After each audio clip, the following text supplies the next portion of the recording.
The wedding hall in Chicago shimmered with crystal lights and polite laughter. But Emma Carter sat alone at a corner table, quietly watching the celebration. Around her, couples leaned close, sharing jokes and memories, while servers moved gracefully between tables. Emma kept her hands folded in her lap, her posture calm but guarded.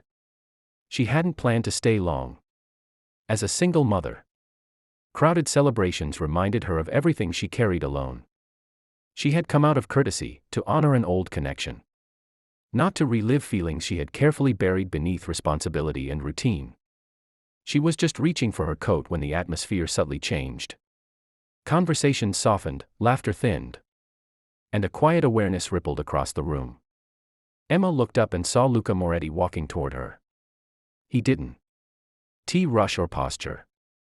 He moved with deliberate calm, as if the space naturally parted for him. His tailored suit, composed expression, and steady gaze drew attention without demanding it. Emma had heard his name before, everyone in certain circles had, but seeing him in person carried a different weight. One that made her sit a little straighter. Luca stopped beside her table, his presence close but not intrusive. He met her eyes, not with arrogance, but with measured intent. When he leaned down to speak, his voice was low, controlled, almost courteous. "I need a favor," he said, as though asking for something ordinary. "Pretend you're my wife and dance with me." The words stunned her. Emma's first instinct was disbelief, followed by caution. This wasn't a casual request, and they were complete strangers. Yet there was no threat in his tone, only urgency carefully contained. Emma hesitated, her thoughts racing. She knew Luca's reputation, the whispers that followed his name like a shadow. But as she studied his face, she noticed something that didn't match the rumors: restraint. Across the room, she spotted a group of men watching closely, their smiles stiff, their attention fixed on Luca. He followed her gaze and explained quietly that the dance would send a message. Nothing more. No confrontation. No scene, just a signal that certain lines shouldn't be crossed tonight. Against her instincts, Emma agreed. She placed her hand in his, surprised by how steady and warm his grip felt. As they walked to the dance floor, she sensed eyes following them, curiosity mixing with calculation. Luca's hand rested lightly at her back, respectful yet protective, guiding her with confidence. The music rose around them, soft and slow, and Emma found herself moving without fear. For the first time that evening, she wasn't the woman on the sidelines. She was seen. As they danced, Emma felt the tension in the room gradually dissolve. Luca didn't speak much, he didn't need to. His presence alone seemed to calm the invisible storm. She realized she was breathing easier, her shoulders less tense. The noise of the room faded into background hum, replaced by the rhythm of the music and the surprising comfort of the moment. For a brief while, Emma wasn't defined by her past or her worries. She was simply there, steady on her feet, no longer invisible.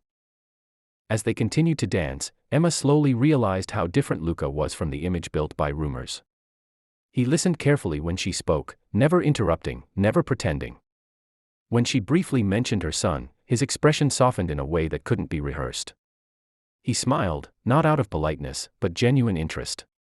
His movements were controlled, precise, shaped by years of discipline rather than impulse.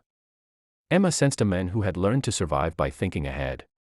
Someone who carried responsibility quietly instead of loudly announcing power. Around them, the tension in the hall began to fade.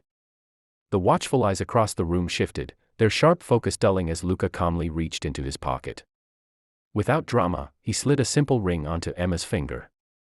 It wasn't expensive or flashy, but it was convincing. The gesture was intentional, final. Emma felt a brief rush of nerves, but Luca's calm never wavered. The rivals understood instantly.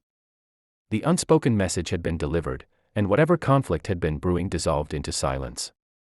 When the music slowed and the song came to an end, Luca guided Emma off the dance floor with the same respect he had shown throughout. He stepped back slightly, giving her space, and met her eyes. "Thank you," he said sincerely. "You helped me avoid a mess tonight." His voice carried relief rather than triumph. Then he added quietly, "You also reminded me what normal feels like." The honesty in his words caught Emma off guard more than the request had earlier. Emma expected that moment to be the end.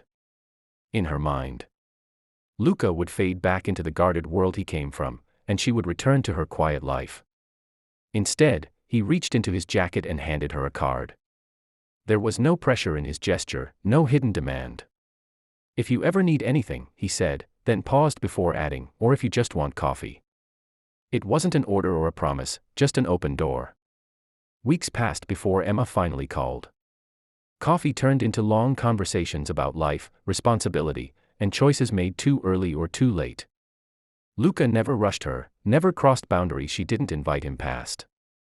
Emma saw the man behind the reputation, someone who had built walls not out of cruelty, but survival.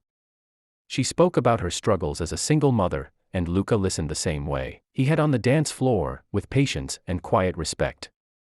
Over time, trust grew naturally between them. Emma learned that power didn't always mean dominance or fear, sometimes it meant control, restraint, and protection. Luca learned that strength could be gentle, that caring didn't weaken him. What began as a dance meant to prevent conflict slowly turned into something deeper. Neither of them had planned it, but together they found balance. It wasn't a fairy tale, it was real, earned, and exactly what both of them deserved.